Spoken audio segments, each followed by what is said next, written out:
Usama Aminu is one of the boys rescued after gunmen stormed his school and abducted hundreds of children.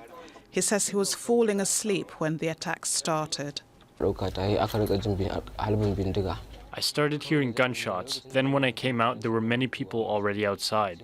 We were asked to go back to our hostel. Then they said the gunmen were already in the school. We climbed the school fence, but they asked us to return back. We thought they were soldiers who were trying to protect us, but unfortunately they were not. Usama used all his wits to try and survive. When I decided to run, they brought a knife to slaughter me, but I ran away quickly. I ran into the crowd, but they couldn't get me. Then I put my clothes upside down so they could not see me. From there, they said they would kill whoever is trying to escape. I then began to run, climbing one rock to another through a forest. 2 days after the attack, more than 300 boys are still missing. Their parents are desperate. Our last prayer is to see that our children... Our last prayer is to see that our children are back. That is the only prayer that we are doing. We are sleepless. Even this last night we stood up, praying to God to bring our children. Criminal gangs in northwest Nigeria have become increasingly brazen, targeting civilians for ransom. Counter-terrorism experts say armed gangs may have stormed the school to force concessions from the local government.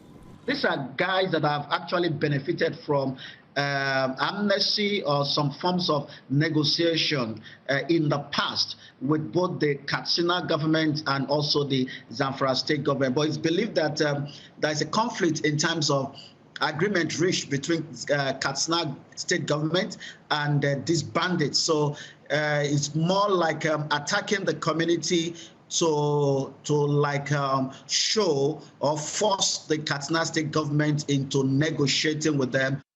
Nigeria's defense ministry says the whereabouts of the so-called bandits is known, and the military is trying to bring the boys back home safely. But there's anger that the abduction happened at all. Nigeria's government put measures to prevent school abductions after the armed group Boko Haram kidnapped 276 schoolgirls at Chibok in 2014. 6 years later, more than 100 of the girls are still missing.